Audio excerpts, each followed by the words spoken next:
জাহান্নাম প্রসঙ্গে যদি অবগত হতাম জান্নাতটা কি আর জাহান্নামটা কি, তাহলে আমরা আজকে মেলায় ঘুরতাম না, পবিত্র কোরআন এবং সুন্নাহ শ্রবণ করা থেকে আমরা বিরত থাকতাম না, প্রবৃত্তির অনুসরণ করতাম না, আমরা পাপাচারে লিপ্ত হতাম না।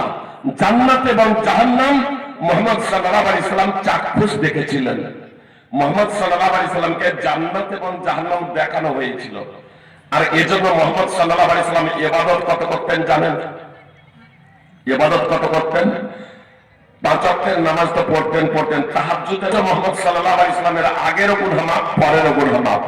সূরা ফাতিহা আল্লাহ তাআলা এটা স্পষ্ট করে দিয়েছেন যে তোমার আগের এবং পরের সব গুনাহ মাফ করে দিলাম।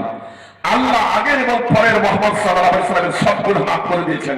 আমার আপনার কিন্তু কারণ না, আমার আপনার আগের পরের কারো গুনাহ মাফ হয় নাই। মুহাম্মদ সাল্লাল্লাহু আলাইহি সাল্লামের আগের পরের গুনাহ মাফ। তারপরেও মুহাম্মদ সাল্লাল্লাহু আলাইহি সাল্লাম কতটা ইবাদত করতেন জানেন? মুগীরা বিন শুবা রাদিয়াল্লাহু তাআলা আনহু বিখ্যাত সাহাবী,